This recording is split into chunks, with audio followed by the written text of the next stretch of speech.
सहना भवतु सहनौ भुनक्तु सह वीर्यं करवावहै तेजस्विनावधीतमस्तु मा विद्विषावहै। ॐ शान्ति शान्ति शान्तिः। श्रुतिस्मृतिपुराणानाम् आलयं करुणालयं नमामि भगवत्पादं शङ्करं लोकशङ्करं। शङ्करं शङ्कराचार्यं केशवं बादरायणं सूत्रभाष्यकृतौ वन्दे भगवन्तौ पुनः पुनः। ईश्वरो गुरुरात्मेति मूर्तिभेदविभागिने व्योमवद्व्याप्तदेहाय दक्षिणामूर्तये नमः।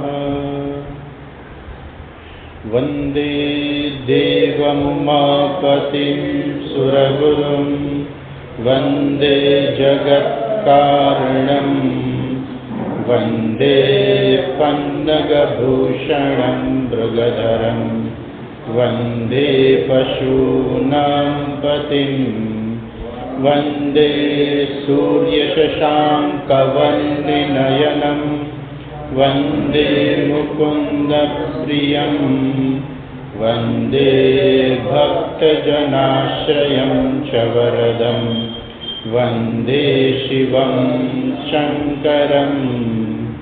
गजाननं भूतगणाधिसेवितं कपित्थजम्बूफलचारुभक्षणम् उमासुतं शोकविनाशकारकं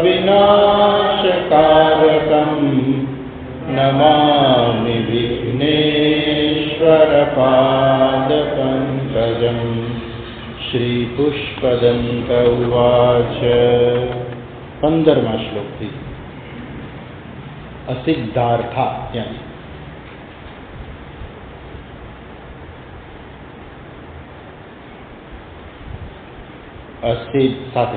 असिद्धार्था नैव क्वचिदपि सदेवासुरनरे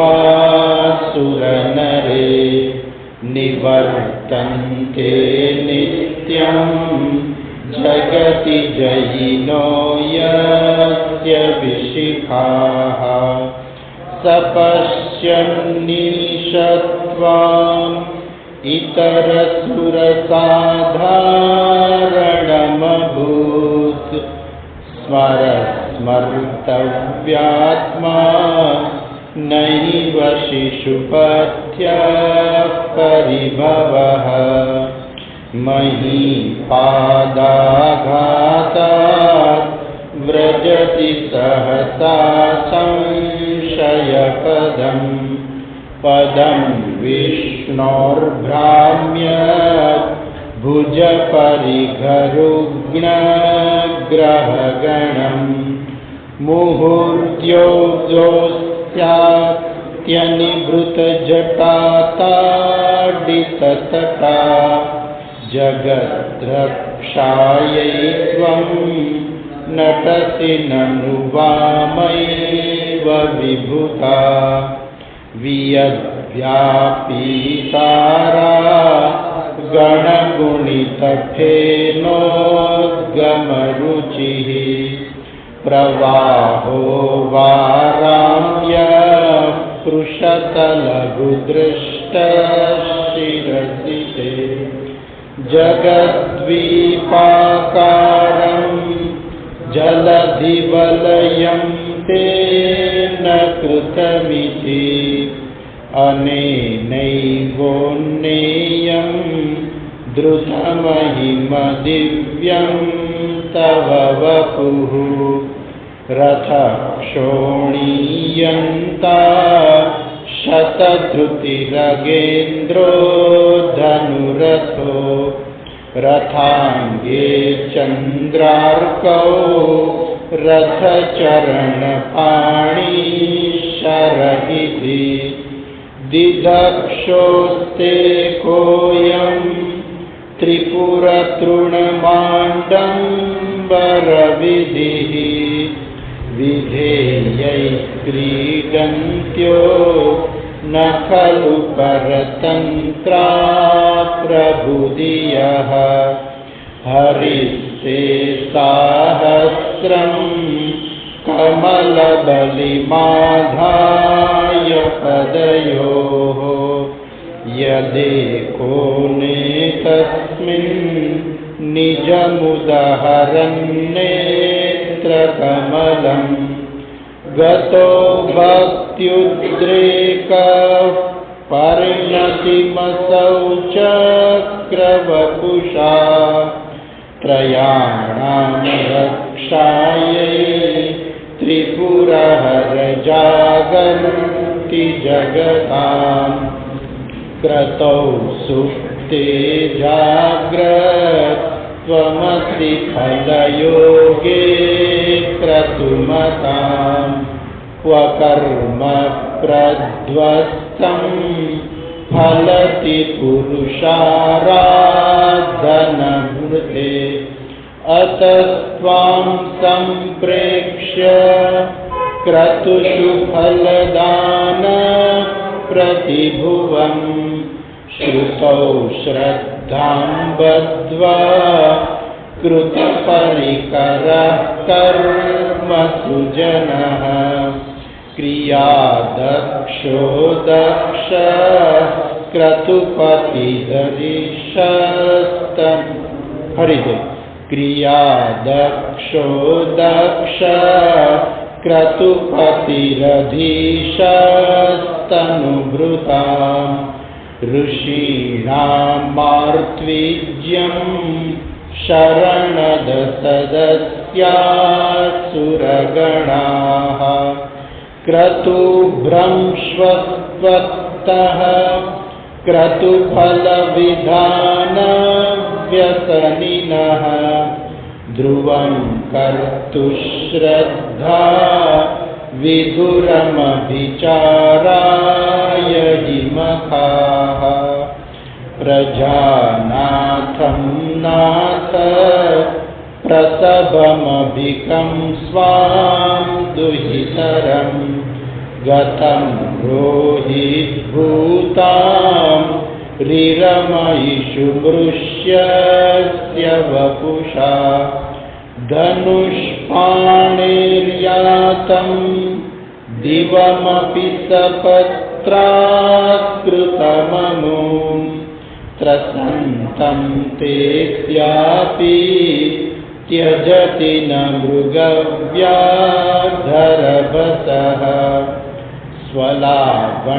स्वलावण्याशंसा धृतधनुषमम्नाय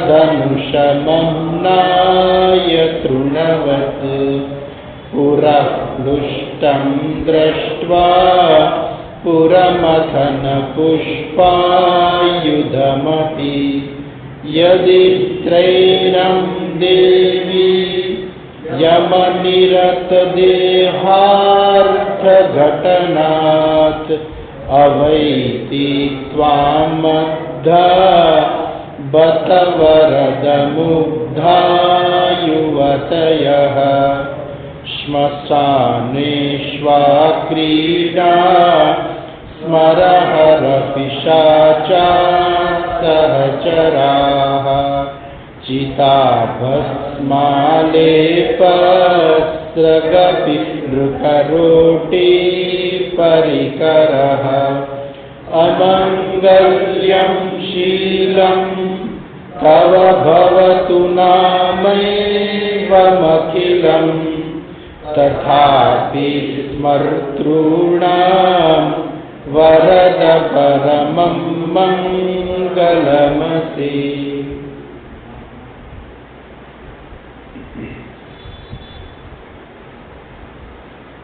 ગઈકાલ આપણે 3 શ્લોક જોયા, 22મો, 23મો અને 24મો. 22મા શ્લોકની અંદર જોયું કે ઈશ્વર જે છે હંમેશા ધર્મની રક્ષા કરવા માટે થઈને, અધર્મીઓ પર નિયંત્રણ કરવા માટે થઈને હંમેશા તત્પર હોય છે. પોતાના સગા હોય, કોઈ શ્રેષ્ઠ વ્યક્તિ હોય કે કોઈ દેવ હોય, પરંતુ એ જો અધર્મના માર્ગે ચાલશે તો ઈશ્વર એની ઉપર નિયંત્રણ કરશે. અહીંયા બીજાનું ઉદાહરણ આપવા કરતા બ્રહ્માજીનું જ ઉદાહરણ આપી દીધું.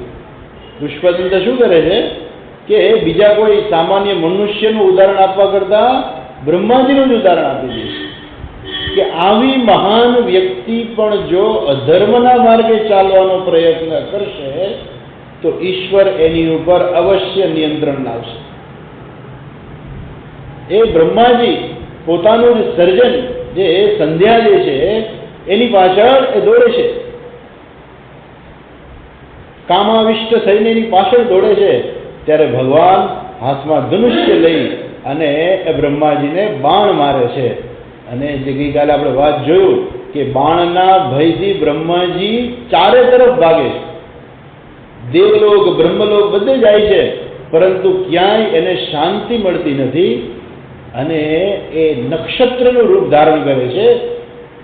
ભગવાન પોતે પણ નક્ષત્રનું રૂપ લઈ અને એની પાછળ પડે છે.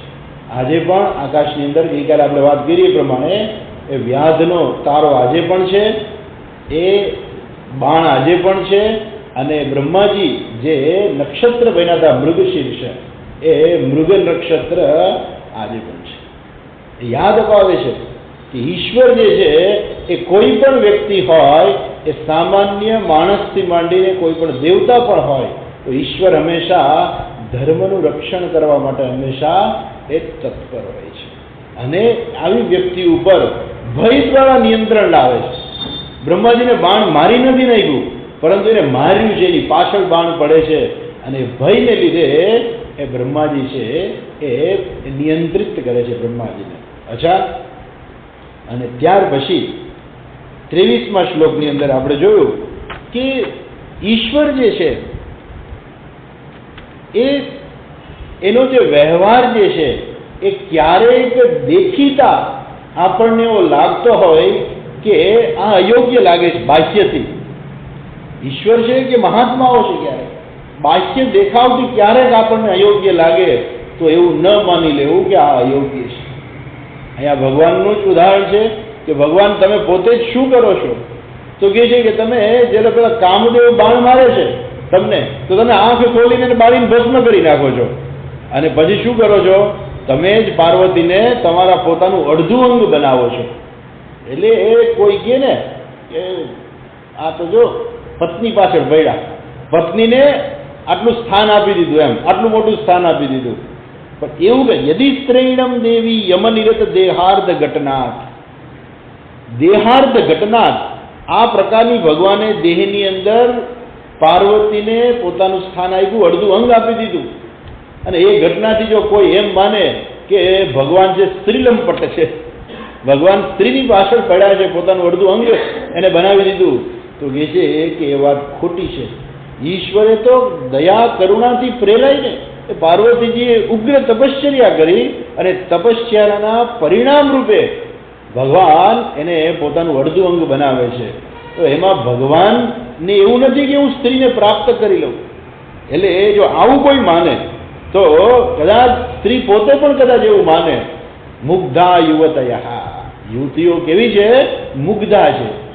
કે મુગ્ધા છે એટલે શું છે? અજ્ઞાની છે, એ ઈશ્વરને નથી સમજી શકતી, અને એટલા માટે ઈશ્વર ઉપર આવો આરોપ પણ કરે છે. પરંતુ ઈશ્વર કેવા છે? આ બધાથી પર હોય છે. અને ત્યાર પછી એ ભગવાન વિશે કહે છે કે ખરેખર ભગવાન જે છે, આમ તો જોઈએ ને તો ઈશ્વરનું સમગ્ર ઈશ્વરપણું જો આપણે સમજવું હોય તો ઈશ્વરના બે પાસા સમજવા પડે. જેમ તમને કદાચ ખ્યાલ હશે અથવા તો તમે કંઈ વાંચ્યું હશે, સ્વામી વિવેકાનંદ જ્યારે રામકૃષ્ણ પરમહંસ પાસે હતા ત્યારે એક વખત મહાત્મા આવ્યા એની પાસે, મહાન વેદાંતી મહાત્મા હતા. એટલે રામકૃષ્ણ પરમહંસે કહ્યું કે આમની પાસે જઈને તમે જાઓ, એની પાસેથી જ્ઞાન પ્રાપ્ત કરો. એટલે વિવેકાનંદ એની પાછળ જાય છે અને કહે છે કે અમારા ગુરુજીએ કીધું છે કે તમે મને જ્ઞાન આપો એમ. એટલે કહે છે કે તને ગંગા જળમાં અને ગટરના જળમાં ભેદ દેખાય છે, અને એ બેનો ભેદ જ્યારે તને ન દેખાય ને ત્યારે તું મારી પાસે આવજે, ત્યારે હું તને જ્ઞાન આપીશ. અર્થાત ગંગાજીની પવિત્રતા અને ગટરના પાણીની અપવિત્રતા, આ બે વસ્તુ જે છે એ બેયની અંદર એક જ તત્વ રહેલું છે. એ જ્યારે તને સમજાશે, ખરેખર એ જ સમજવાનું હોય છે. એમ આ સૃષ્ટિની અંદર મંગળ અને અમંગળ વસ્તુઓ બંને છે. દયા કરનારા મહાત્માઓ પણ છે અને એની સામે ભયંકર આતંકવાદીઓ પણ રહેલા છે. પણ આખી સૃષ્ટિ ઈશ્વરની છે અને એટલા માટે ભગવાન બધી વસ્તુને આવરી લેવા માટે થઈને, તમે ભગવાન વિષ્ણુનું સ્વરૂપ જુઓ તો કેવું છે, એકદમ મંગળમય. એમને વસ્ત્ર સુંદર પહેરેલા છે, યોગ્ય વસ્ત્રો પહેરેલા છે, મંગલમય વસ્ત્રો પહેરેલા છે, પીળું પિતાંબર પહેર્યું છે, બરાબર ને, માથે તિલક કરેલું છે. એનું રૂપ જે છે એ વિષ્ણુ ભગવાનનું એ જાણે કે મંગલમય આપણને લાગે. એના બધા જ જે શણગારો છે બધા મંગલમય છે. એટલે આપણે એવું જ માની લઈએ કે ઈશ્વર એટલે માત્ર મંગલમય જ. એવું નથી. જે અમંગળ વસ્તુઓ જે છે એ પણ ઈશ્વર જ છે અને એટલા માટે ઈશ્વર આ બધી અમંગળ વસ્તુઓને પોતાની પાસે સ્થાન આપે છે. ઈશ્વર જે સર્વ ઈશ્વર જ છે. વિષ્ણુ ભગવાન પણ ઈશ્વર છે અને શિવજી પણ ઈશ્વર જ છે. વિષ્ણુ ભગવાન પાસે જાણે કે બધી મંગલમય વસ્તુઓ છે. કૌસ્તુભ મણી છે, મણી બધાને પહેરવાની ઈચ્છા થાય, ખોપરી કોણ પહેરવાની ઈચ્છા થાય, પણ એ પણ ઈશ્વર જ છે. ઈશ્વર એને પોતાની પાસે સ્થાન આપે છે. એ બતાવવા માટે થઈને જાણે કે આપણે ઈશ્વરના સમગ્ર સ્વરૂપના દર્શન કરી શકીએ, આપણે ઈશ્વરને સમગ્રપણે સમજી શકીએ. એટલા માટે અહીંયા જાણે કે ભગવાનની વાત કરે છે. એ ભગવાન શિવજી કેવા છે, કારણ કે આ તો શિવ મહિમનો સ્તોત્ર છે ને, એટલે અહીંયા શિવજીની વાત કરે છે. સ્મશાને શ્વાક્રીડા. કોઈને આમ તો જોઈએ ને, કોઈને સ્મશાનમાં જવું ના ગમે. પણ હવે રાજકોટમાં એવા સ્મશાનો બન્યા છે કે લોકોને સ્મશાનમાં જવું ગમે. ત્યાં આખો એસી હોલ બનાવ્યો છે. આવી ઉનાળાની ગરમીમાં પણ જો કોઈ સ્મશાને જાય તો ટાઢક વળે. એટલે એમ થાય કે ભાઈ હાલો ને આપણે ભેગા સ્મશાન જઈ આવીએ. એસી હોલ, વિડીયો ને બધું ત્યાં રાખ્યું છે, ભજન કીર્તન થાય. એક કોઈ મહારાજ પણ ત્યાં રાખ્યા, કોઈ આવે એટલે ભજન કીર્તન કરાવે, સત્સંગ કરાવે, એવું પણ ત્યાં રાખ્યું છે. સુંદર મજાનો હોલ બનાવ્યો છે. એટલે આમ આપણે ગણીએ તો સ્મશાન જે છે એને અપવિત્ર જગ્યા માનવામાં આવી. કોઈને ત્યાં જવું નથી ગમતું. ભગવાન ક્યાં છે? સ્મશાને શ્વા ક્રીડા. સ્મશાને શું? આ ક્રીડા. સ્મશાનની અંદર એની ક્રીડા છે. અચ્છા, અને કોઈ પણ વ્યક્તિ સાથે આપણે ઊભા હોય ને, લોકો ફોટા પડાવે બધા, અમારો ફોટો વાળો, અમારો ફોટો વાળો. આપણા આશ્રમમાં નરેન્દ્ર મોદી આવ્યા હતા, એટલે એની પહેલા મિટિંગ હતી. એની અંદર મિટિંગની અંદર કહ્યું કે તમારે એમ કે નરેન્દ્ર મોદી આવે, તમારીની સાથે સેલ્ફી પડાવી હોય તમે પડાવી શકો. એટલે મને સાચું કહું, મને સેલ્ફી એટલે શું ખબર નહોતું, પણ ત્યાર પછી જ ખબર પડી સેલ્ફી કોને કહેવાય. લોકોને સેલ્ફી પડાવી. સેલ્ફી એટલે શું? તો કે જે વ્યક્તિ હોય, તમે હાથમાં કેમેરો રાખીને એની સાથે તમારો જ ફોટો પાડો, બીજા કોઈ તમારો ફોટો ન પાડે, તમે જ તમારો ફોટો પાડો. સેલ્ફી. જેને પડાવો એ પડાવી શકશે એમ. બધાને શું છે, એની સાથે શું કામ ફોટો પડાવો છે? કેમ કે સારી વ્યક્તિ છે એટલે, બરાબર ને. પણ કોઈને આતંકવાદી જોડે, ગુંડા જોડે કોઈને ફોટો પડાવો છે? કોઈ નથી પડાવો. એમ અહીંયા ભગવાન જે છે, ભગવાન શું છે, એને સહચરા કોણ છે? પિશાચાહા સહચરાહા. બોલો, જે અત્યંત, જેને કહેવાય ને કે લોકો ભાગતા હોય, સપનામાં જો આવે તો એ ગભરાઈ જાય, બરાબર ને. આપણે ચોરને કોકને જોઈએ તો આપણે કંઈ ગભરાઈ ના જઈએ. કોઈ લૂંટારો જાતો હોય તો આપણે ગભરાઈ ના જઈએ. ગામમાં હોય જતા હોય આપણે ઓળખતા જો આ તો લૂંટાર જ છે, પણ તોય આપણે ગભરાઈ નથી જતા. પણ ભૂત પિશાચ જો સ્વપ્નમાં આવે ને તોય ગભરાઈ જઈએ. ભગવાને સ્મશાને શ્વા ક્રીડા સ્મરહર પિશાચા સહચરાહા. પિશાચાહા સહચરાહા. કોઈ વ્યક્તિ પાસે તમને ઊભો રહેવામાં આનંદ કેવો આવે. એટલા જ માટે આજ પરફ્યુમની જાહેરાત બહુ આવે છે. આ પરફ્યુમ વાપરો ને પેલું પરફ્યુમ વાપરો. ટીવીમાં કેટલી જાહેરાતો આવતી હોય છે. પરફ્યુમ વાળા કેટલી દુકાનો ચાલે છે પરફ્યુમની. બધાને પરફ્યુમ છાંટવું છે. કેમ? કોઈએ સારું પરફ્યુમ છાંટ્યું તો પૂછે કે તમે કયું પરફ્યુમ વાપરો છો. એની પાસે વ્યક્તિને ઊભું રહેવું ગમે. અહીંયા તો શું છે? ચિતા ભસ્મા લેપ. અત્યંત અપવિત્ર જે ભસ્મ જે છે, માણસને બાળી નાખ્યો હોય દેહને, એની ભસ્મ જે છે એ ભગવાને લગાડેલી છે. ત્રિગપન નૃકરોટી પરિકરઃ. અને પૂછે, બહેનોને તો ખાસ ખબર હશે કે બહેનો મળે, કોઈના માળામાં સુંદર મજાની માળા, ગળામાં માળા જોવે, ક્યાંથી લીધી, આ હાર ક્યાં બનાવ્યો, કયા સોની પાસે બનાવ્યો છે, મને આપો, મને આ ડિઝાઇન બહુ ગમે છે. કેમ? હાર જોઈને માણસ એને એની શોભામાં વૃદ્ધિ થાય છે. લોકો પણ, માણસો પણ બધા ગળામાં ચેઇન પહેરતા હોય છે બધા. અને એમાંય તમે કદાચ જો ખબર હોય તો મુંબઈના જે બધા પેલા હોય છે ને, તો એટલા બધા ચેઇન પહેરે કે આમ બારે રીસર આમ હાર દેખાતો હોય, સોનાનો ચેનના હાથમાં, વીંટીઓ બધી આંગળીઓમાં, એક આંગળીમાં આવડી મોટી મોટી સોનાની વીંટી હોય. એટલે આપણે ખબર પડે કે આ ધંધા શું હશે.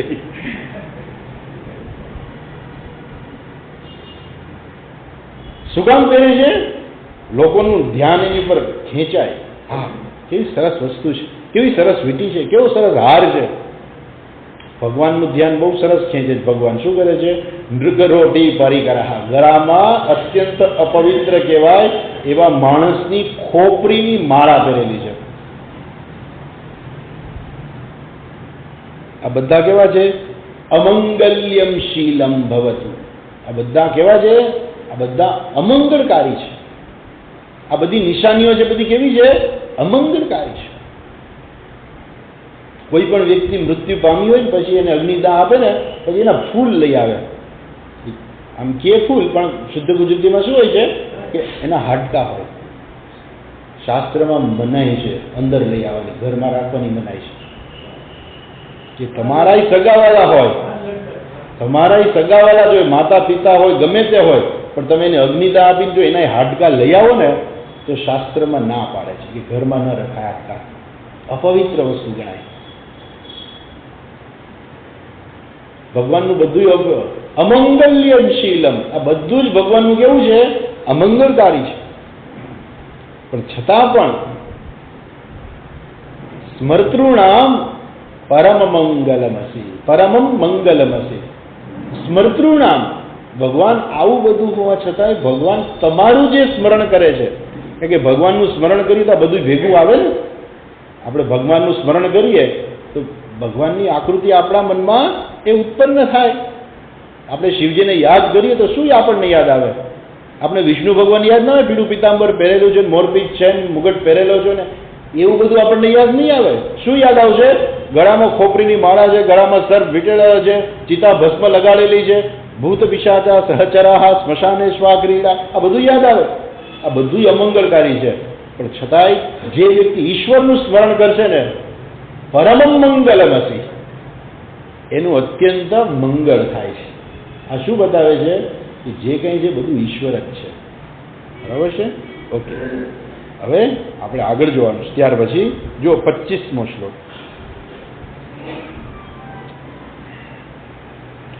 મનઃ પ્રત્યક ચિત્તે, મનઃ પ્રત્યક ચિત્તે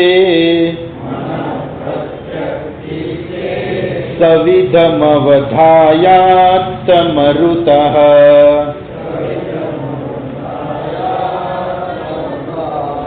સવિધમવધાયાત્તમરુતઃ,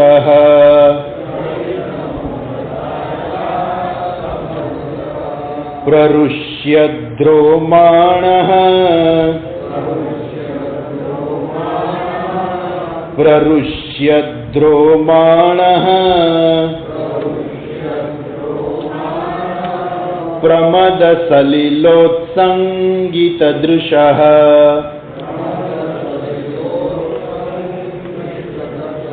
પ્રમદસલિલોત્સંગિતદૃશઃ,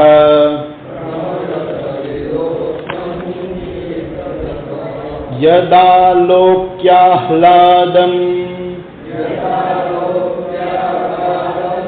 યદા લોક્યાહ્લાદં હૃદ ઇવ નિમજ્જામૃતમયે,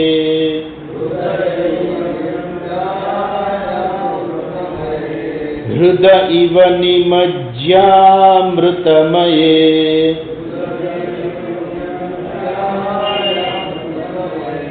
દધત્યંતસ્તનયૈ તત્વં દધત્યંતસ્તત્વં કિમપિ યમિનસ્તત કિલ ભવાન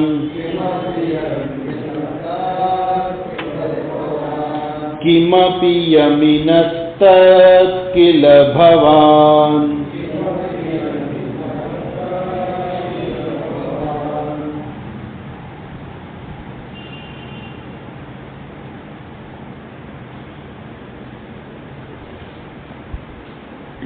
ભગવાનના નિર્ગુણ સ્વરૂપનું ચર્ચા છે અહીંયા.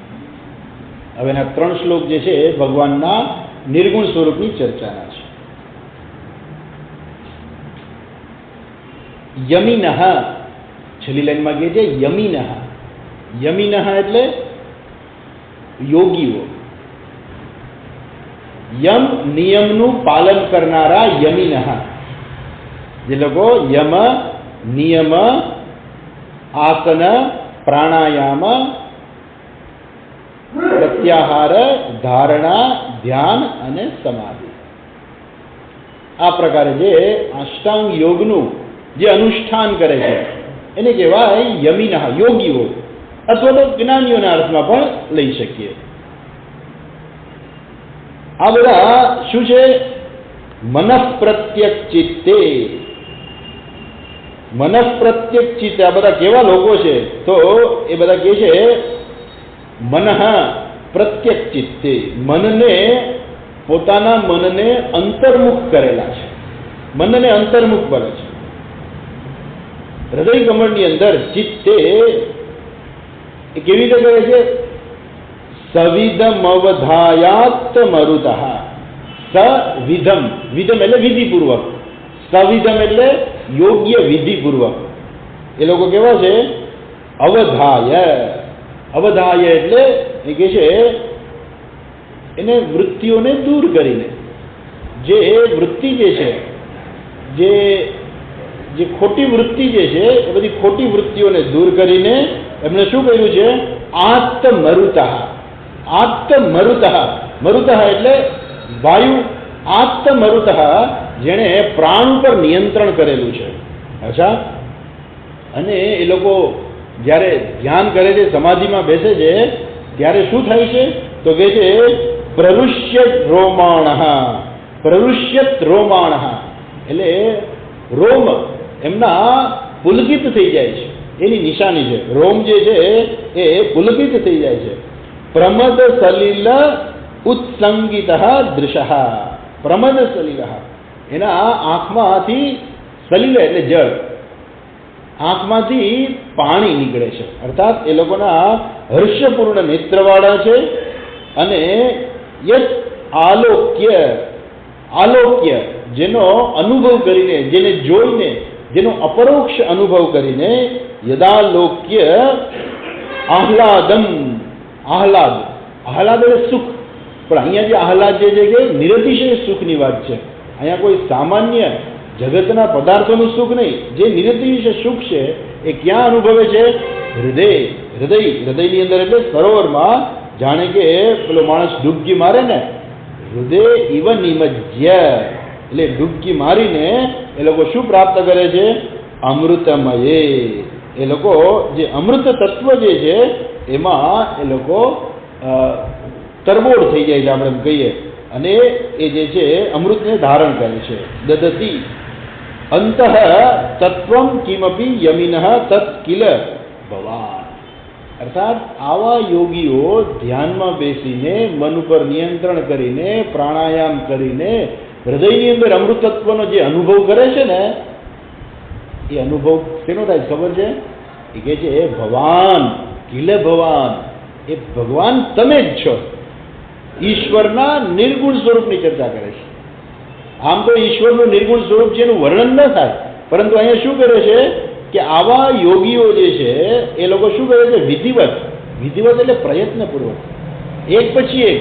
તો પેલા એમ કે ભાઈ આ અષ્ટાંગ યોગ છે, તો કે આપણે એક કામ કરો ને, સીધું ધ્યાન કરતા શીખવાડી દો, બીજું કાંઈ નહીં. એટલે ધ્યાનના ઘણા બધા ક્લાસીસ ચાલતા હોય. ધ્યાનના બધા કેન્દ્રો પણ ચાલતા હોય કે જ્યાં તમને ધ્યાન કરાવે, સીધું જ ધ્યાન.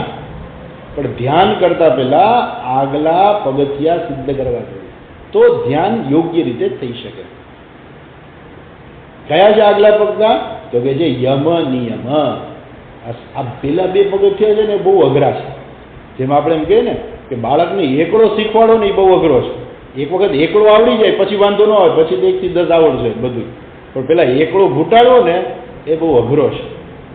એટલે અહીંયા કહે છે કે આ બધા યમ જે છે, યમ એટલે શું? તો કે આપણું જે બાહ્ય જે છે, બાહ્ય નિયંતૃત્વ, બહાર આપણું નિયંત્રણ હોવું જોઈએ. બહાર એટલે શું? કે આપણો જ્યારે જગત સાથેનો જ્યારે વ્યવહાર થાય છે ને ત્યાં આપણું નિયંત્રણ હોવું જોઈએ. એનું નામ છે યમ. એટલે જે યમ જે છે અહીંયા કહે છે કે આ યમ જે છે એ કેવા છે? તો કે છે 5 યમ છે. બરાબર ને? તો સત્ય, બ્રહ્મચર્ય, અસ્તેય આ બધા જે છે યમ. તો એની અંદર સત્ય એટલે શું? તો કે તમારે વાણીથી સાચું જ બોલવું પડે. વાણીથી સાચું બોલો એટલે શું? સત્ય. પણ વ્યવહાર ક્યાં થાય? બાહ્ય જગત સાથે થાય ને. અને બાહ્ય જગત સાથે જ્યારે વ્યવહાર થાય ત્યારે તમારે શું કરવું પડે? તમારી વાણી ઉપર નિયંત્રણ રાખવું પડે. સત્ય, હંમેશા સત્ય બોલવું જોઈએ. અસ્તેય, એટલે ચોરી ના કરવી. ચોરી ના કરવી એટલે શું? કોઈની વસ્તુ લઈ ન લેવી પોતાના માટે. હું મારા માટે લઈ લઉં, કોઈની વસ્તુ છે લઈ લઉં. કેમ? મને કામ લાગે ને એટલે. તો કોઈના ઘરમાં ટીવી ન હોય ને બાજુના ઘરમાં ટીવી હોય તો કે લઈ જાઓ, હું લઈ જાઉં છું. કેમ? મારી પાસે ટીવી નથી એટલે હું તમારું ટીવી લઈ જાઉં છું. એવું ના ચાલે. તે એટલે કોઈની વસ્તુ ના લેવી. એ કોઈની વસ્તુ માણસ ક્યારે લઈ લે ખબર છે? જ્યારે એના જીવનની અંદર લોભ અને મોહ હોય. કંઈક લોભ હોય, મારે આ જોઈ છે, મારે આ મારું કરવું છે, એ બાહ્ય જે છે, બાહ્ય જગતની અંદર પણ વ્યક્તિનું નિયંત્રિત હોવું જોઈએ. બ્રહ્મચર્ય, કામ વગેરે ઇન્દ્રિયો, જગતના જે પદાર્થો છે એ મારે ભોગવવા છે. બ્રહ્મચર્ય અર્થાત ઇન્દ્રિયો ઉપર સંપૂર્ણ નિયંત્રણ. તો આ પ્રકારે નિયમ, યમ, આ પ્રકારે આ બધો કંટ્રોલ વ્યક્તિ ઉપર હોવો જોઈએ. તો જ એ વ્યક્તિ જે છે એ બીજા પગથિયા ઉપર ચડી શકે અથવા તો આગલા પગથિયા ચડી શકે. ભલે માણસ એક સાથે કંઈ એવું નથી કે બધું એક સાથે સિદ્ધ જ થઈ જાય, પણ આ બધી વસ્તુ છે વ્યક્તિએ સાથે સાથે કરવાની હોય છે. અર્થાત સાથે સાથે એ લોકોએ આના માટે પણ પ્રયત્ન ચાલુ રાખવાનો હોય છે. એવું નહીં કે ના આપણે એમ કરીએ પેલા યમ નિયમ થઈ જાય ને પછી જ આપણે બધું કરીએ. ના, એવું નહીં. વ્યક્તિ ધ્યાન કરી શકે એની ના નહીં, પરંતુ સાચું ધ્યાનમાં જે છે માણસનું મન ક્યારે યોગ્ય રીતે બરાબર ધ્યાન લાગે કે જ્યારે આગલા પગથિયા જો એના બરાબર હશે ને તો થશે, નહીં તો નહીં થાય. એટલે આ બધા યમ, નિયમ, નિયમની અંદર પણ અમુક વસ્તુ આવતી હોય છે. એ નિયમની અંદર શું હોય કે તપ, દરેક વ્યક્તિએ તપશ્ચર્યા કરવાની હોય. જે કંઈ વ્રત આવતા હોય એ બધા આ વ્રત એટલે કોઈ પણ વ્રત માણસ રાખી શકે. ઉપવાસ આદિ વગેરે જે છે, કૃચ્છ, ચાંદ્રાયણ, આ બધા અનેક પ્રકારના તપ છે. તો વ્યક્તિએ તપશ્ચર્યા દ્વારા પોતાનું મન જે છે એ મનને શુદ્ધ કરવાનું છે. નિયમ, આસન, આસન એટલે શરીર ઉપર નિયંતૃત્વ. તો પેલું છે બાહ્ય નિયંત્રણ, આંતરિક નિયંત્રણ. આપણું મન જે ક્યાંય બહાર જાય નહીં, ખોટા વિચારો ન આવે, બધા જે છે એ પ્રકારે નિયંત્રણ. આંતરિક નિયંત્રણ, શરીર ઉપર નિયંત્રણ. અને આ 3 વસ્તુ થાય ને ત્યારે ચોથું આવે પ્રાણાયામ. લોકો શું કરે? સીધા જ પ્રાણાયામ કરવા માંડે. પોતાના સ્વાસ્થ્ય માટે કરે જુદી વસ્તુ છે, પણ જ્યારે અહીંયા અષ્ટાંગ યોગનું જે એક પગથિયું જ્યારે જે યોગ તરફ જો વ્યક્તિ આગળ વધતી હોય તો એના આગલા પગથિયા પણ એ સિદ્ધ કરવાનો પ્રયત્ન કરવો જોઈએ. એમાં જ્યારે સિદ્ધિ મળશે ત્યારે જ ખરેખર આમાં સિદ્ધિ પ્રાપ્ત થાય. તો બધા યોગીઓ કરતા હોય છે, બધાનું એ કામ નથી. સામાન્ય કસરત કરવા માટે કે શરીરના સ્વાસ્થ્ય માટે થઈને બધા કરે એ જુદી વસ્તુ છે, પણ સાચું નિયંત્રણ જે છે ત્યાર પછી આવે એ છે પ્રાણાયામ, એટલે પ્રાણ ઉપરનું નિયંત્રણ. એટલે આ બધા જે છે યમ, નિયમ, આસન, પ્રાણાયામ. પછી છે પ્રત્યાહાર, ત્યારે વસ્તુ પર ધ્યાન કેન્દ્રિત કરવાનો પ્રયત્ન કરવો, એ પ્રત્યાહાર. ને પછી ધારણા, ધારણા એટલે શું? તો વસ્તુ જે હોય એની એક વસ્તુ ઉપર આપણું મન જે છે એ જતું હોય. ધારણા અને ધ્યાન. ધારણા અને ધ્યાન એટલે શું કે ત્યારે ધ્યાનની અંદર વસ્તુ ઉપર આપણું મન સ્થિર ન રહેતું હોય, મન ક્યાંય બીજે જતું રહેતું હોય, ત્યારે એ મનને પાછું લઈ આવવું એનું નામ ધ્યાન છે. અને સમાધિ એટલે શું? એ મન સ્થિર થઈ જાય પછી જાય નહીં. પણ ક્યારે ન જાય? પેલા ઓલા આગલા બધા પગથિયા સિદ્ધ કર્યા હોય ને ત્યારે એમ વ્યક્તિ ખરેખર સમાધિમાં બેસી શકે, અથવા તો ખરેખર ત્યારે સાચું ધ્યાન થઈ શકે. આપણે છઠ્ઠા અધ્યાયમાં જોયું હતું, વૃત્તિ પ્રવાહ જે છે, સમાન વૃત્તિ પ્રવાહ, સજાતીય વૃત્તિ પ્રવાહ, એનું નામ ધ્યાન છે. વિજાતીય વૃત્તિ પ્રવાહ રહિત. એ વિજાતીય વૃત્તિ પ્રવાહ એટલે પેલું પ્રત્યાહાર ને ધારણા જે છે ને, એમાં એકમાં મનને લગાડવાનું છે, બીજા વિચારો દૂર કરવાના છે. બીજા વિચારો કેવી રીતે દૂર થાય? પ્રયત્નપૂર્વક ધ્યાન જ્યારે વ્યક્તિ કરે અને બીજા વિચારો આવે ત્યારે એને જ પ્રશ્ન પૂછીને, અત્યારે એનો વિસ્તાર આપણે નહીં કરીએ, પછી એનો વિષય આવશે ત્યારે કરીશું, પણ એ મનમાં એ એક જ વિષય પ્રત્યે સગુણ બ્રહ્મ માનસ વ્યાપાર, એનું નામ ધ્યાન છે. સમાધિ એટલે એ મનમાં કોઈ પણ પ્રકારના એ વિજાતીય પ્રવાહ નથી, એનું નામ સમાધિ. પછી સમાધિ બે પ્રકારની છે, સવિકલ્પ અને નિર્વિકલ્પ અને બધી ચર્ચા છે, એમાં આપણે ન પડીએ. પણ હું કહેવાનો આશય એ છે કે અહીંયા જે આવા બધા યોગીઓ જે છે ખૂબ પ્રયત્નપૂર્વક એ લોકો આગળ વધે છે, ખૂબ સમય માંગી લે છે. અને બીજો અર્થ કરી કે જ્ઞાનીઓ જે છે એ શું છે, એને ખબર છે કે ભાઈ મુખ્ય વસ્તુ શું છે, તો એનામાં ન પડીએ. એટલે જે અંતઃકરણની શુદ્ધિ જે છે, જે મુખ્ય સાધન જે છે એ સિદ્ધ કરે. કેવી રીતે? કર્મયોગ દ્વારા. એટલે કર્મયોગની અંદર આમ તો આ બધા પગથિયા આવી જ જતા હોય છે, યમ નિયમ અને આસન બધું આવતું જ હોય છે. કેમ કે તમારે કર્મયોગ હોય, યોગ બુદ્ધિ તમારે કર્મ કરવા હોય એટલે તમારે દરેક જગ્યાએ તમારે સ્થિર રહેવું પડે. કારણ કે કર્મયોગ જે યોગ બુદ્ધિથી કર્મ કરવા, નિત્ય કર્મ માટે બેસવું પડે. તો આ બધું જે છે એ એની અંદર આવી જ જતું હોય છે. પણ એ યોગ બુદ્ધિથી કર્મો કરવા, ઈશ્વર પ્રણિધાન, ઈશ્વરની પૂજા વગેરે જે છે એ ભક્તિ જે છે, જેને આપણે ભક્તિ એ પણ એક કર્મયોગ જ છે. લોકો એવું માનતા હોય કે કર્મયોગ અને ભક્તિ જુદા. કર્મયોગ, ભક્તિ યોગ અને જ્ઞાન યોગ, હઠયોગ ને રાજયોગ ને આ બધા ઘણા યોગ છે. બે જ યોગ છે સાચા, કર્મયોગ અને જ્ઞાન યોગ. કર્મની અંદર વ્યક્તિ કર્મ કરે છે, હું કર્મ કરનારો છું, અને જ્ઞાન યોગની અંદર અહંકારનો નાશ છે. એટલે કર્મયોગ દ્વારા અંતઃકરણની શુદ્ધિ કરે છે વ્યક્તિ, અને જ્ઞાન દ્વારા એ ઈશ્વરને પોતાના સ્વરૂપે જુએ છે. કયા સ્વરૂપે જુએ છે? અહમ બ્રહ્માસ્મિ સત્યમ જ્ઞાનમ અનંતમ બ્રહ્મ. એ પ્રકારે પોતાના સ્વરૂપને જોવાનો પ્રયત્ન કરે છે, જ્ઞાન પ્રાપ્ત કરે છે. આવા બધા જે છે એ બધા એ લોકો જે સાક્ષાત્કાર કરે છે. સાક્ષાત્કાર કરવો એટલે શું? એનો અનુભવ કરવો. કેવી રીતે અનુભવ થાય? આ બધા અનુભવના આ બધા શબ્દો જે છે એ ઘણી વખત આપણને મિસગાઈડ કરે. કહ્યું છે કે અનુભવ થવો જોઈએ. શેનો અનુભવ? એટલે અમને કાંઈ અનુભવ નથી થતો. કે જ્ઞાન વસ્તુ એવી છે ને, એ અનુભવનો વિષય નથી. જેમ કે તમને સૂર્ય જે છે, આપણે દરેક વખતે જોતા હોય છે કે સૂર્ય રોજ ઉગતોય નથી ને રોજ આથમતોય નથી. એ જ્ઞાન તમને પ્રાપ્ત થઈ જાય પછી તમારો અનુભવ કેવો છે? એટલે ટીવીની અંદર ઇન્ટરવ્યુ લે ને પછી પૂછે કે અબ આપકો कैसा लगता है, अब आपको कैसा लगता है, ये हुआ आपका अनुभव कैसा है, તો પૂછે જ રાખે, પેલાની વાંચ પડી જાય. એમ તમને જ્ઞાન થાય તો કંઈક અનુભવ થવો જોઈએ. બધા એવું કે જ્ઞાન છે, તમને કંઈ અનુભવ થયો? આટલા વર્ષોથી તમે સત્સંગમાં જાઓ છો, કાંઈ અનુભવ થયો? પેલા કે હજુ સુધી તો કાંઈ અનુભવ થયો નથી. બધું નકામું છે કે તમને કાંઈ તમને મળતું તો છે નહીં, કે કાંઈ અનુભવ તો થતો નથી. વાત સાચી, પણ એ અનુભવ એટલે જ્ઞાનનો વિષય છે. એ જે જ્ઞાન થાય છે ને એ જ અનુભવ છે. તમને સમજાય છે કે નહીં કે હું શરીર નથી, તો એ અનુભવ જ છે. તમને સમજાય છે કે નહીં હું મન નથી, એ અનુભવ છે. ઈશ્વર સર્વવ્યાપી છે, તમને સમજાય છે તો કે હા, તો એ જ અનુભવ છે ખરેખર. બીજો કયો અનુભવ તમને થવાનો છે? ઇન્દ્રિયો સાથેનો સંયોગનો એ અનુભવ તો એ તો બધા મિથ્યા છે. સત્ય વસ્તુ છે, સમજવાની વસ્તુ છે, અને તમને સમજાય એ જ અનુભવ છે. જેવી રીતે તમને સૂર્ય ઉગતોય નથી ને આથમતોય નથી, એ જાણે કે તમારો અનુભવ છે. અનુભવ છે એટલે શું? તમે કંઈ જોવા નથી ગયા કે સૂર્ય ઉગતોય નથી ને આથમતોય નથી, પણ છતાંય તમારી પાસે અનુભવજન્ય જ્ઞાન છે એવું કહેવાય.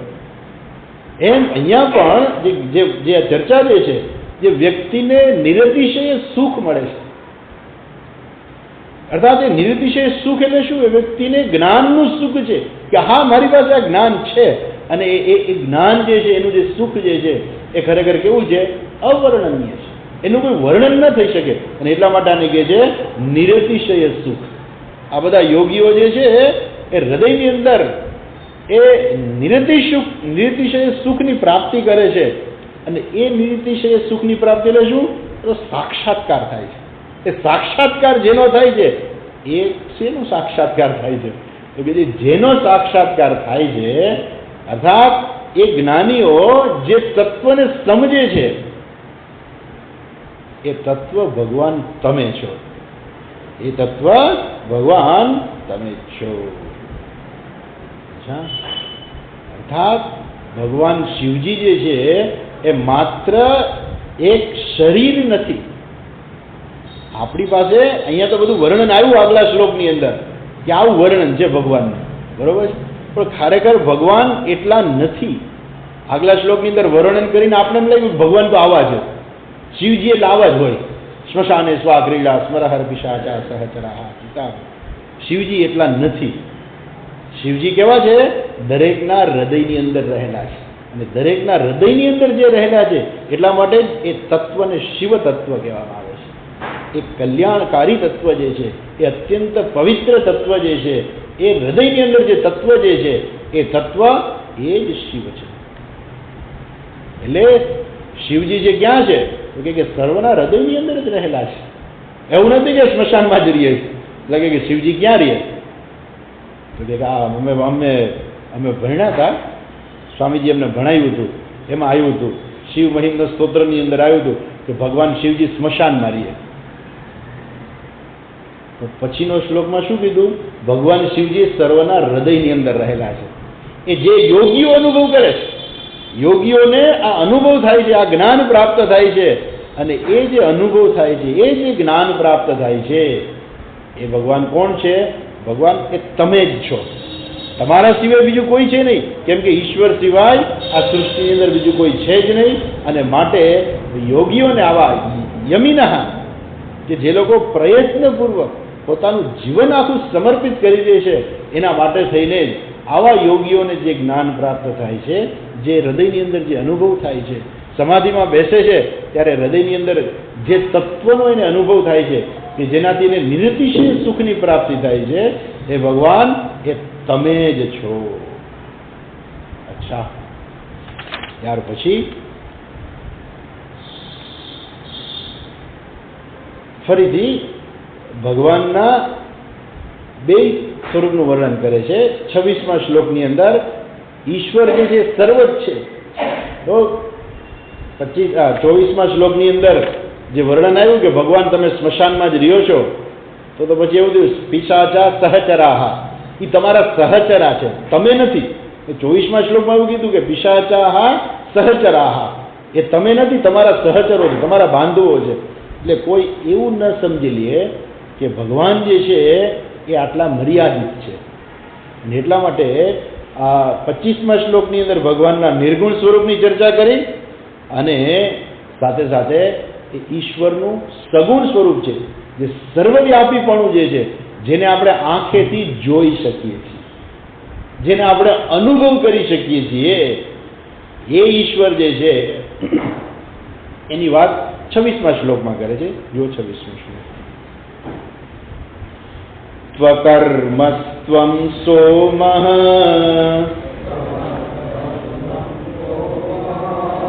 ત્વમર્કસ્ત્વં સોમઃ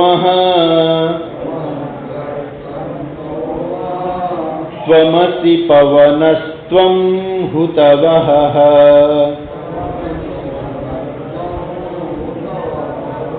ત્વમસि પવનસ્ત્વં હુતવઃ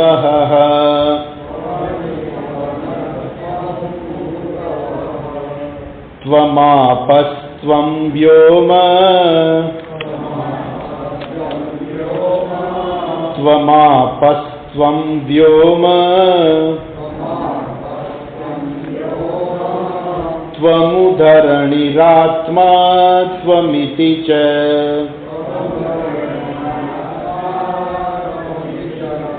त्वमुधरणिरात्मा त्वमिति च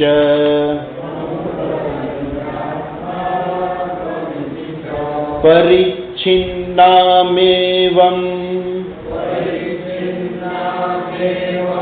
परिच्छिन्नामेवं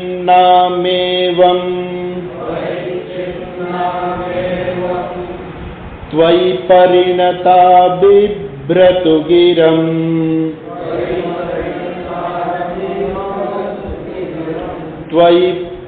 त्वयि परिणता बिभ्रतु गिरम् न विद्मस्तत्तत्त्वम् वयमिह तु यत्त्वं न भवसि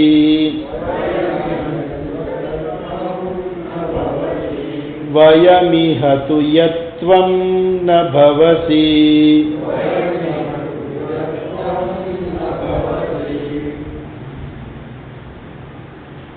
પેલા ઈશ્વરનું સગુણ સ્વરૂપનું વર્ણન કરે છે, એની સાથે સાથે નિર્ગુણ સ્વરૂપનું વર્ણન કરી દે, બે સાથે લે છે. શું કહે છે? ત્વમ અર્કઃ. ત્વમ એટલે તમે, અર્કઃ સૂર્ય છો, ત્વમ સોમઃ તમે જ ચંદ્ર છો, ત્વમ અસી પવનઃ પવનઃ એટલે વાયુ, તમે જ વાયુ છો, ત્વમ હુતવઃ હુતવઃ એટલે અગ્નિ, આપણે જેમાં હવિદ્રવ્યો હોમીએ ને એ હુતવઃ એ અગ્નિ, તમે જ અગ્નિ છો, ત્વમ આપઃ આપઃ એટલે જળ, તમે જ જળ છો, ત્વમ વ્યોમઃ વ્યોમ એટલે આકાશ, તમે જ આકાશ છો, ત્વમ ઉ ધરણી ધરણી ધરણી એટલે પૃથ્વી, ધરણી ધરઃ ધરણી એટલે પૃથ્વી, ત્વમ ધરણી તમે આ પૃથ્વી છો, ત્વમાત્મા આત્મા આત્મા તમે જ છો, ક્ષેત્રજ્ઞ આત્મા એટલે ક્ષેત્રજ્ઞ, આત્મા પણ તમે જ છો. અને આ પ્રમાણે ભલે લોકો આ પ્રમાણે બોલે કે તમે આ બધું છો, એનો અર્થ કે પેલા તો તમે છો.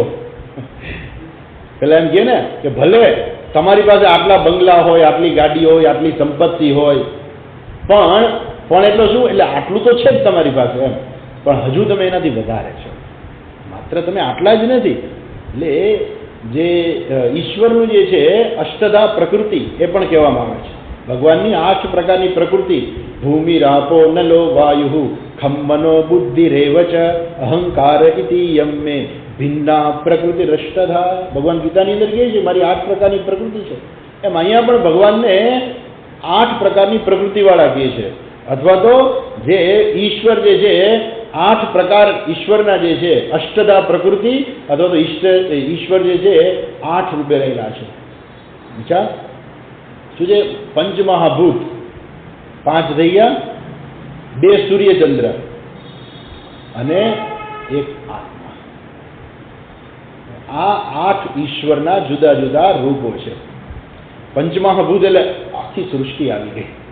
આ સૃષ્ટિમાં આપણે જે કંઈ જોઈએ છીએ આ બધું પંચમહાભૂત છે, એ બધું આવી ગયું. સૂર્યચંદ્ર પણ આવી જાય છે, પણ સૂર્યચંદ્રને અહીંયા જરા જુદા બતાવે છે. સૂર્ય અને ચંદ્ર પણ તમે જ છો અને આત્મા, આ બધું ભગવાન તમે છો. આત્મા એટલે સર્વને જાણનાર, ક્ષેત્રજ્ઞ, ક્ષેત્રજ્ઞમ ચાપી મામ વિદ્ધિ સર્વ ક્ષેત્રેષુ ભારત. ભગવાન જે ક્ષેત્રજ્ઞ તો હું છું, અર્થાત જે કંઈ છે દરેકના હૃદયની અંદર હું ક્ષેત્રજ્ઞ રૂપે રહેલો છું, એટલે આત્મા રૂપે ઈશ્વર રહેલો છે. અચ્છા, એટલે અહીંયા કહેવા શું માંગે છે કે ભગવાન આ બધું તમે જ છો, તમે જ સૂર્ય છો, તમે જ ચંદ્ર છો, તમે જ અગ્નિ છો, તમે જ વાયુ છો, તમે જ જળ છો, તમે જ પૃથ્વી છો, તમે જ આકાશ છો. આ બધું જ તમે છો અને આત્મા પણ તમે જ છો. તો આ પ્રમાણે 8 પ્રકારે ભગવાન તમે રહેલા છો. પણ જો કોઈ એવું માનતું હોય કે ભગવાન આ 8 જ પ્રકારે રહેલા છે તો શું થઈ જાય?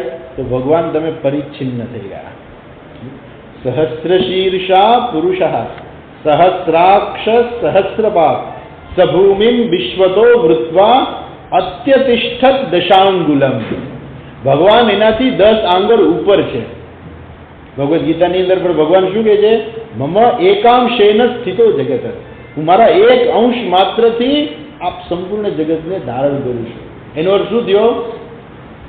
જો એક જ અંશથી ભગવાન ધારણ કરતા હોય તો ભગવાનના બીજા અંશ હશે ને એના સિવાયના. અર્થાત માત્ર એક અંશથી જ ભગવાન આખી સૃષ્ટિ ધારણ કરે છે. એટલે કોઈ આ સૃષ્ટિને, આ જગતને આપણે ઈશ્વર રૂપે જોઈએ એની ના નહીં. ઈશ્વર, આખી સૃષ્ટિ ઈશ્વર જ છે. ઈશા વાસ્યમ ઇદમ સર્વમ, જે કાંઈ છે બધું ઈશ્વર જ છે એની ના નહીં.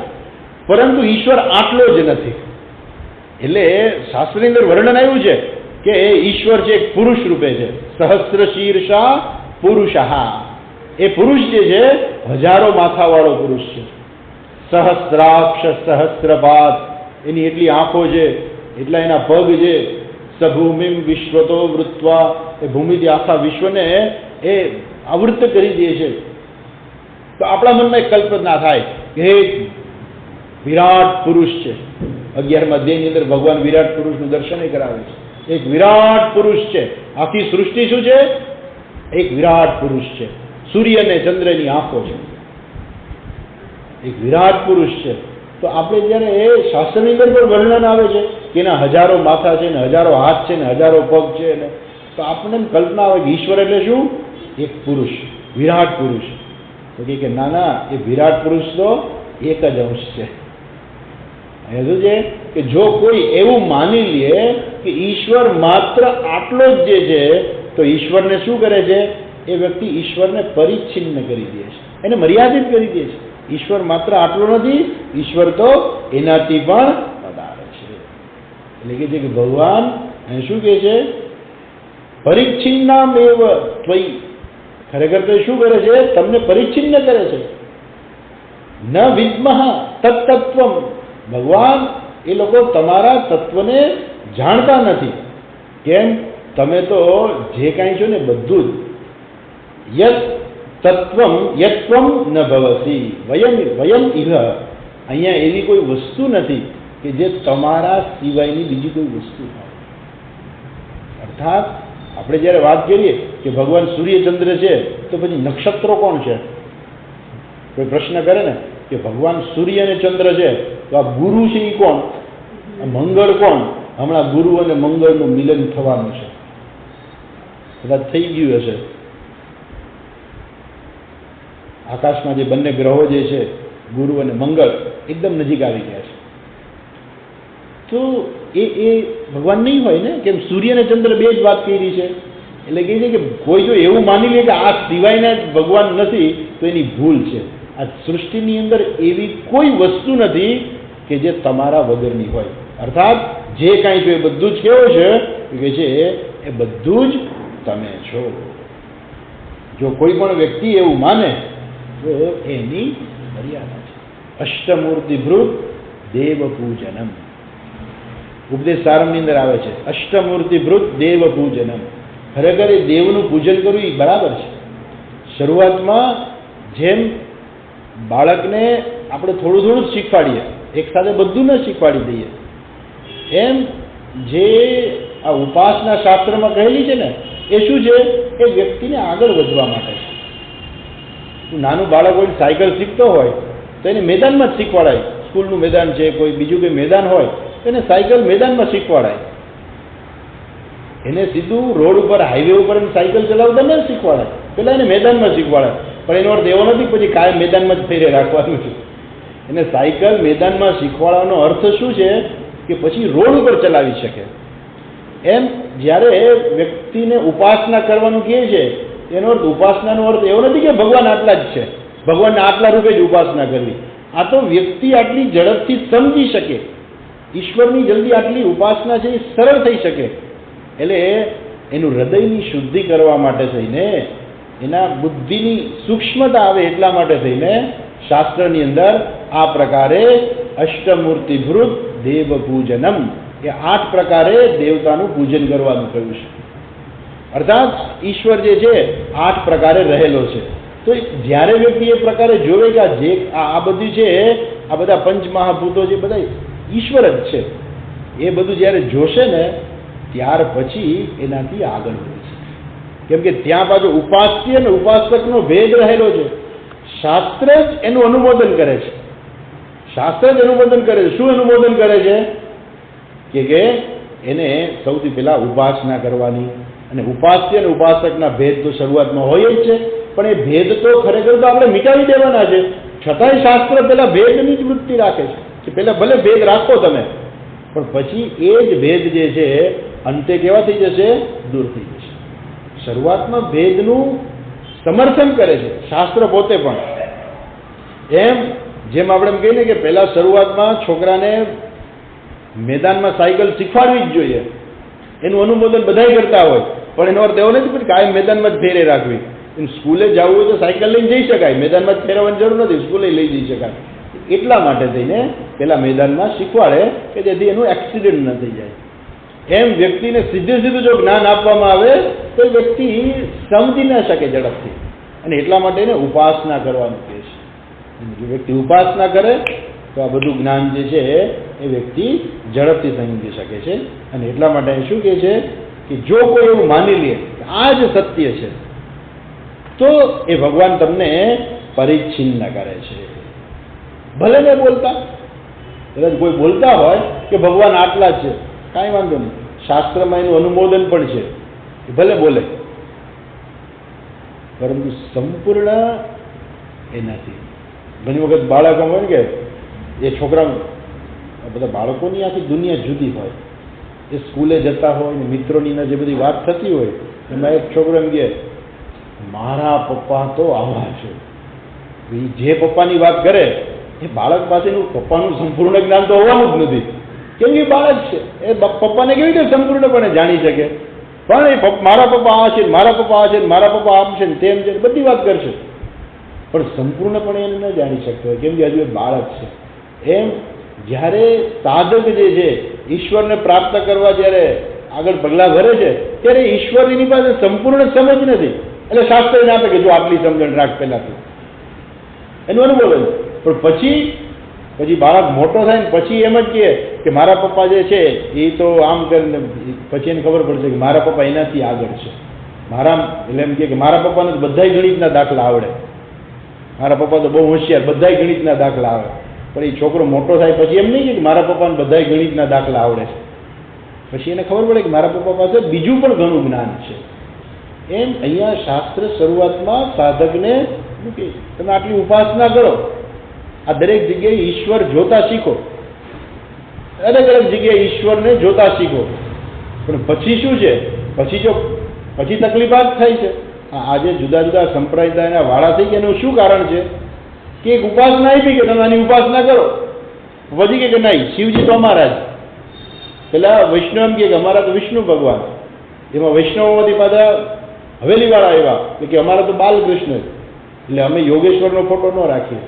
યોગેશ્વરા એમ કે અમે તો ભગવાનનો સુદર્શન ચક્રવાળો જ ફોટો રાખીએ, બાલકૃષ્ણ ન રાખીએ. અમે પાછા અમે શિવજીને માનીએ નહીં, પણ શિવજી વાળા આવે કે અમે આને ન માનીએ. એ શું બતાવે છે કે એ લોકોને એમના પરંપરાની અંદર જે કોઈ મહાન વ્યક્તિ થઈ ગઈ એમણે એને એક ઉપાસના આપી કે તમે આ એક ઉપાસના કરો, પણ પછી એને પકડી રાખવું બરાબર છે, પણ પછી બીજી દ્રષ્ટિ કેળવવાની છે. અને એ લોકો શું કરે છે, એ પોતાની મર્યાદિત દ્રષ્ટિને મર્યાદિત જ રાખે છે, અને એમાં જ એ લોકોનું જીવન સમાપ્ત થઈ જાય છે. એમાં જન્મ તો માણસ ઘણાય લઈ શકે છે, એમાં કોઈ ના નહીં, અને કોઈનું કરેલું જે છે નિષ્ફળ નથી જતું. કદાચ આ જન્મની અંદર એને આવી વૃત્તિ રાખી હોય કંઈ વાંધો નહીં, ભલે રાખી એવી વૃત્તિ, પરંતુ એમાંથી આગળ વધવાનું નથી, આ જન્મમાં એ આગળ નથી વધી. હવે આવતે જન્મે ફરીથી એને આગળ પ્રયત્ન કરવાનો છે. પણ જો આ જન્મની અંદર જ જો પોતાની બુદ્ધિનો વિકાસ કરી અને સમજે તો જે વસ્તુ એને આવતે જન્મમાં કરવાની છે આ જન્મમાં જ એને પ્રાપ્ત થઈ જાય છે.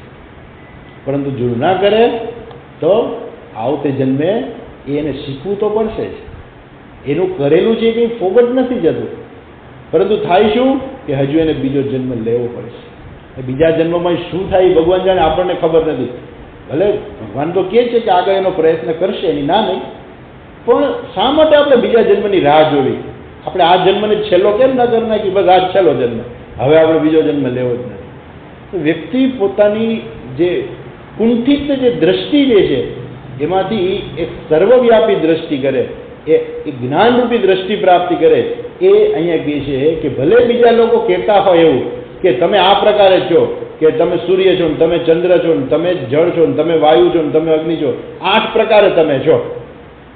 એની દ્રષ્ટિમાં ભલે આટલું જ હોય, પણ ભગવાન તમે તો બધું જ છો, એ ભલે આટલું જ કહે, હકીકતે ભગવાન તમે તો બધું જ છો. એવી કોઈ વસ્તુ નથી કે જે આપણે મર્યાદિત કરી શકે. સર્વનું અધિષ્ઠાન એ ઈશ્વર છે. એ વસ્તુ એટલે આની અંદર શું કહ્યું કે બેયનું, ભગવાનનું સગુણ સ્વરૂપનું પણ સમર્થન કર્યું અને સાથે સાથે નિર્ગુણ સ્વરૂપનું પણ સમર્થન. સર્વનું અધિષ્ઠાન જે છે એ ઈશ્વર છે. અને ત્યાર પછી ચર્ચા જ આપણે કાલે કરીશું. ઓમ પૂર્ણમદ પૂર્ણમિદં પૂર્ણાત પૂર્ણમુદચ્યતે પૂર્ણસ્ય પૂર્ણમાદાય પૂર્ણમેવાવશિષ્યતે. ઓમ શાંતિ શાંતિ શાંતિ. હરિ ઓમ.